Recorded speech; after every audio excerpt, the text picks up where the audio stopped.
Hello friend, अस्सलाम वालेकुम and welcome to Mohammad Nadeem channel. दोस्तों, रेसलिंग देखने का शौक आप में से बहुत से लोगों को होगा, लेकिन अगर आप शौक नहीं भी रखते तो आप ग्रेट खली के नाम से जरूर वाकिफ होंगे। ग्रेट खली, जिनका असल नाम दिलीप सिंह राणा है, इसका ताल्लुक इंडिया से है। खली रेसलिंग की दुनिया में अपनी खदकाट और बेहद बारीक जिसामत की वजह से मशहूर है। ग्रेट खली WWE की दुनिया में एक काफी बड़ा नाम बन चुका है, लेकिन बहुत कम लोग ग्रेट खली की असल कहानी को नहीं जानते हैं। इस वीडियो में मैं आपको बताऊंगा कि कैसे सड़क पर काम करने वाला एक मजदूर यानी दिलीप सिंह राणा आज दुनिया के मशहूर तरीन रेसलर में से एक है। खली का सफर इंडिया के सूबे हिमाचल प्रदेश के एक छोटे से गांव हरियाणा से शुरू हुआ। खली एक इंतहाई गरीब फैमिली में पैदा हुए। इनकी 6 बहन भाई और भी हैं। घर का गुजारा बेहद मुश्किल से होता था। 1979 की गर्मियों में खली दूसरी क्लास में थे। इनके स्कूल की प्रिंसिपल खली को रोजाना पूरी क्लास के सामने फीस न अदा करने की ताने देते थे। एक दिन इनके प्रिंसिपल ने पूरी क्लास के सामने खली को गालियां तक देता। खली का पूरी क्लास के सामने काफी मजाक बन गया। खली के पास फीस देने के पैसे भी नहीं थे। इस वाक़े के बाद खली शर्मिंदगी की वजह से कभी स्कूल वापस नहीं गया और खली ने फैसला कर लिया कि अब ये सिर्फ काम करेंगे और घर वालों को पैसे कमा कर देंगे। खली की उम्र सिर्फ 8 साल थी। एक दिन खली को पता चला कि उनके गांव में हुकूमत की तरफ से दरख्त उगाने की मुहिम चल रही है, जहां नौकरियां मौजूद हैं। हर मजदूर को हर दिन के 5 रुपए मिला करेंगे। खली की आंखें खुली की खुली रह गई। स्कूल की 2.5 रुपए की फीस खली के पास नहीं होती थी और यहाँ रोजाना के 5 रुपए बहुत बड़ी बात थी। इस वक्त खली की उम्र 8 साल थी, लेकिन ये खली की सिर्फ पहली जॉब थी। इसके बाद खली ने कई और जॉब्स की। ये सड़क बनाने का काम भी किया करते थे। इसके अलावा ये एक बिजनेसमैन के बॉडीगार्ड भी थे, जहां खली को हर महीने के 1500 रुपए मिला करते थे। खली की एबनॉर्मल जिसामत और कद काट दरअसल खली की खुशनसीबी थी। ये अपने इलाके में काफी मशहूर थे। किसी भी बिना पर खली को 1993 यानी 1993 में पुलिस की तरफ से नौकरी की ऑफर की गई। हालांकि खली ने स्कूल की बस शक्ल ही देखी थी। खली को सिर्फ अपनी जिसामत की वजह से पुलिस में एक पक्की नौकरी मिल गई। पुलिस में नौकरी के साथ साथ खली ने बॉडी बिल्डिंग करना भी शुरू कर दी और मुख्तलिफ मुकाबलों में हिस्सा लेने लगे। खली ने रेसलिंग में पहली बार 1998 यानी 1998 में, इस वक्त WWE को WWF कहते थे। खली को रेसलिंग देखने का बहुत शौक पैदा हो गया, लेकिन इस वक्त खली को नहीं पता था कि इस रेसलिंग के पीछे कोई स्टोरी लाइन होती है।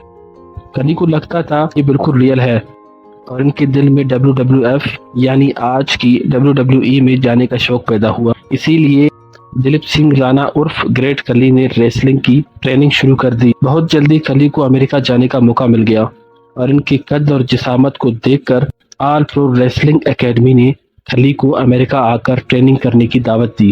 ये खली के लिए बेहद मुश्किल वक्त था। पुलिस में अपनी जॉब छोड़कर वो अमेरिका जाने का रिस्क इतना बड़ा नहीं था, लेकिन वहां पहुंचकर खली की मुश्किलात कम नहीं हुई। खली को एक 10 फीट के कमरे में रहना पड़ा, जहां इसके पास बेड तक नहीं था। लेकिन सबसे बड़ा मसला लैंग्वेज का था।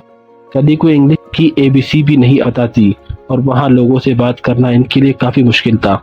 लेकिन इन तमाम मुश्किलात का सिरा खली को बहुत जल्दी मिला और इनकी रेसलिंग का करियर अक्टूबर 2000 में शुरू हुआ, जब ऑल प्रो रेसलिंग नामी इस कंपनी ने खली को जॉइंट सिंह के नाम से अपना पहला मैच लड़ा। इसके बाद इनको WCW यानी वर्ल्ड चैंपियन रेसलिंग जैसी बड़ी कंपनी में शामिल कर दिया, जो कि एक बहुत बड़ी बात थी। दोस्तों, इसी दौरान खली के साथ एक ऐसा वाक़या पेश आया जो कि शायद बहुत कम लोगों को पता हो। इस हादसे ने खली को हिला कर रख दिया।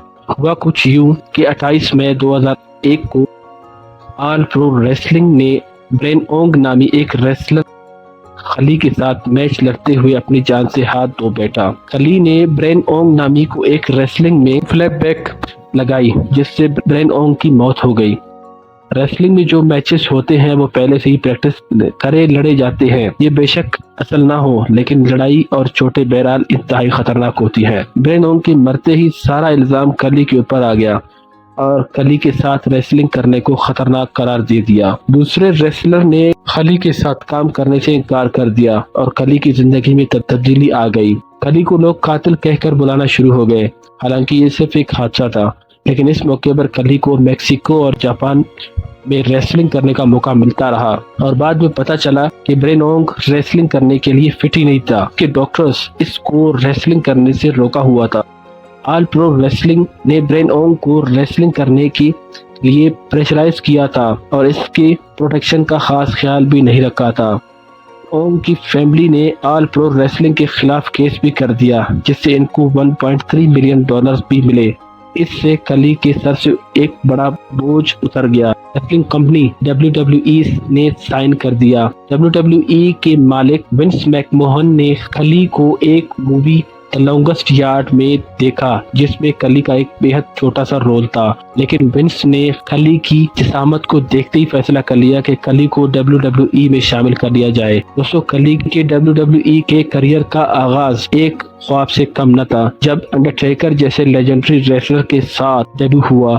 اس کے بعد کلی نے پیچھے مڑ کر نہیں دیکھا اور WWE کی دنیا میں ایک بہت بڑا نام بن گیا۔ کلی اب امریکہ میں بزنس بھی کرتا ہے اور انڈیا میں بھی انہوں نے ایک ریسلنگ کمپنی بھی کھولی ہوئی ہے۔ دوستو، اگر آپ مزید اس طرح کے انٹرسٹنگ ویڈیوز دیکھنا چاہتے ہیں تو میرے چینل کو لائک، سبسکرائب، شیئر کریں اور کمنٹ میں اپنی قیمتی رائے کا اظہار کرنا مت بھولیے۔